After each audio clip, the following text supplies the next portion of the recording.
Roa amby valopolo taona i Remira Ajarzafy amin'izao fotoana izao, mpanoratra tsy zoviana amin'ny mahazo intsony. Fiara-miasa matitra no misy teo aminy sy ireo mpiara-miasa tamin'ny akaiky.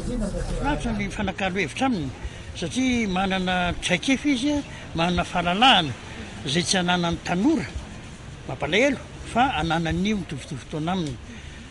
Mahafinaritra koa ny miara-miasa aminy satria mandray ny rehetrarehetra izy, mandray ny sosokevitra.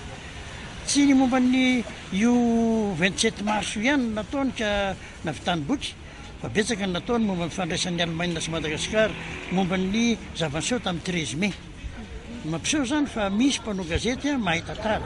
Tsy voaisany ny boky nosoratany, tsarony toy ny omaly kosa nefa ny niantombohany nanoratra. Anatenako mpanoratra izay menakavy. Ao ry Mopera Ajarzafy zany izay nanoratra boky betsaka.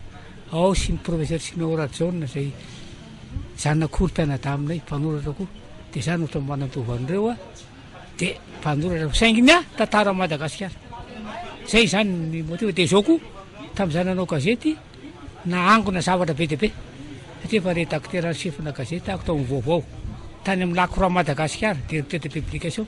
Zany no directeur de publication farany teto Antananarivo taloha nondrany any fianarantsoa ny gazety Lacroix Madagasikara.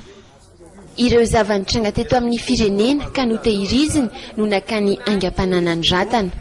Eny fa hatramin'ny zava-nisy ny taona 2024 azy efa noraketiny an-tsoratra saingy eo amin'ny fanontana izany ho boky no olana tsy mety voava eo amin'ireo mpanoratra.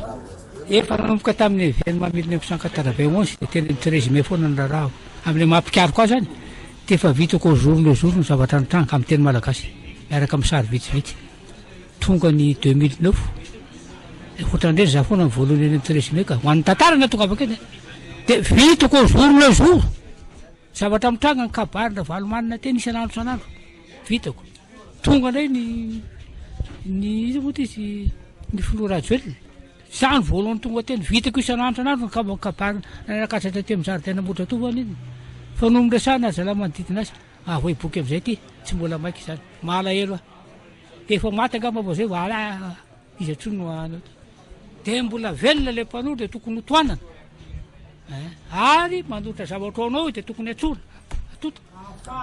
Androany namoaka ny boky farany nosoratany Remira Ajarzafy na mitondraina ny lohateny hoe Doradora Amoramanga, boky roa amin'ny 70 pejy ho hita manomboka androany eny amin'ireo fivarotam-boky dimanjato isa no natonta amin'ny teny frantsay mitantara ny zava-niseho teto amintsika ny 29 volana mars 1770 sy arivo.